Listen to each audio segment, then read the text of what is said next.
Hey everybody, it's Thursday, and you know what that means? That means I'm on Twitter answering your questions for you. If you've used the hashtag KatieFAQ and you asked your questions, I found them and I'm going to answer them. But today I'm only doing 3 because yesterday you got 2 videos. And if you haven't watched both of them, you should probably subscribe so you don't miss things like that and you can watch them. And there's a video on Courtney Pan's channel where I do the cinnamon challenge or / pumpkin spice challenge. If you don't know what I'm talking about, you should watch it because it's actually kind of funny. I mean, it was more fun. It was more hilarious to actually do it. And I had like stuff stuck in my teeth for a good day there, like until the evening. I had to like floss and mouthwash and brush and floss again because it was everywhere. But it was funny, so check that out.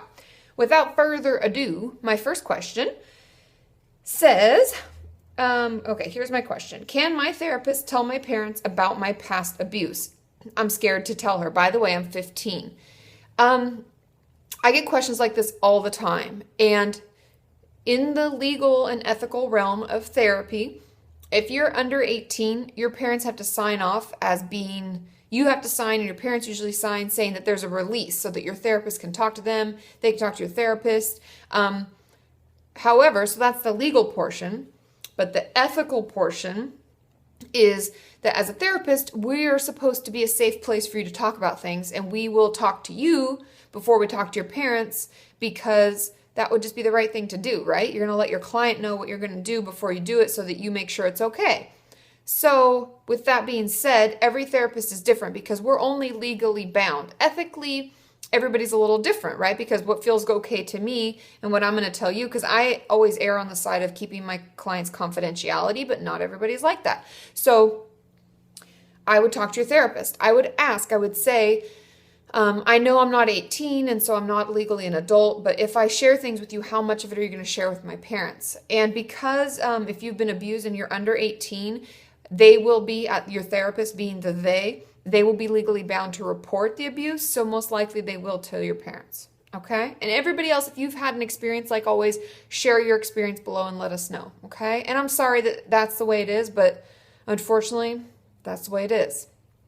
Question number 2, is it okay to work out when you're losing weight? My dietitian says to stop doing it, but I don't get why. Yes, it's bad. And truth of it, and I'm just going to be blatantly honest like I always am, working out burns calories.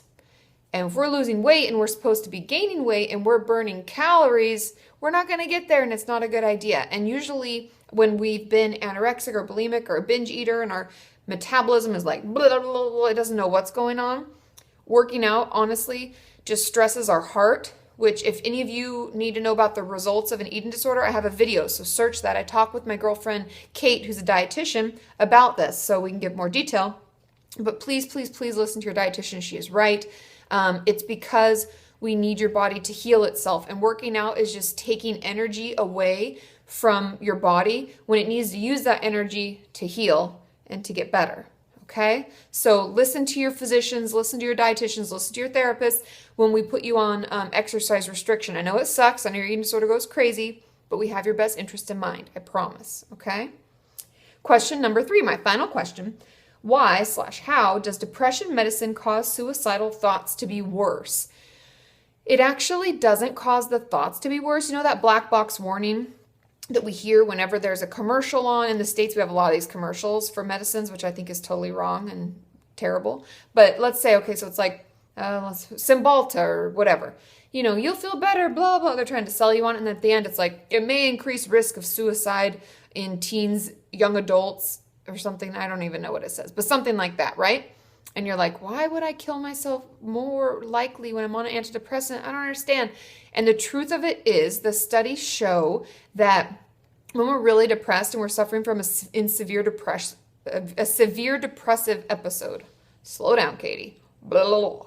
When we're suffering from that, we may put together a whole plan of suicide. Like, I'm going to use this, I'm going to do it then, I'm going to write this letter to so-and-so and blah, blah, blah. I'm going to do all this stuff and this is how I'm going to do it. But we don't have the energy.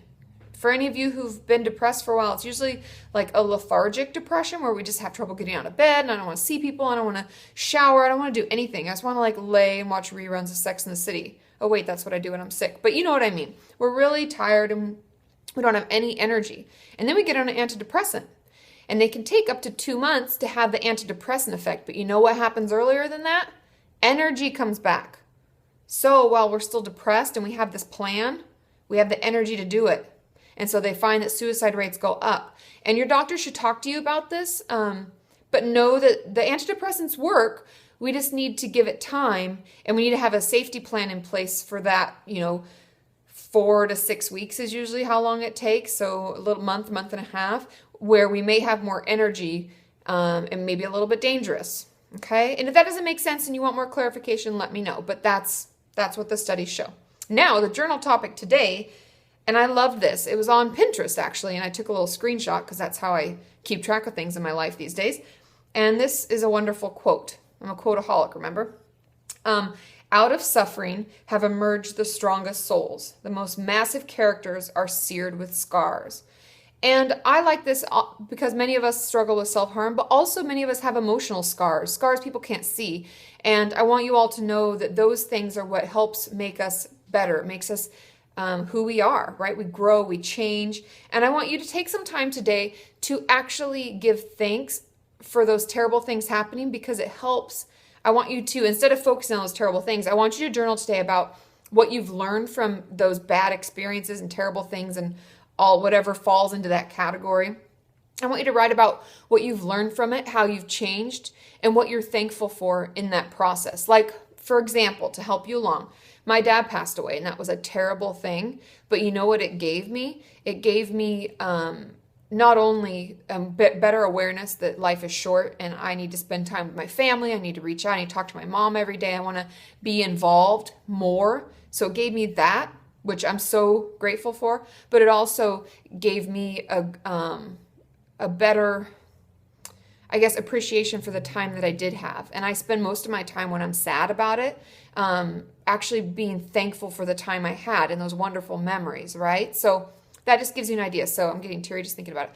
But so spend some time and think about that, and I think it's helpful for us to stop focusing on the negative and focusing on more how we've changed in the positive, okay? Tomorrow is Finally Friday, and I will be on Facebook. So ask your questions, and I'll see you then. Bye.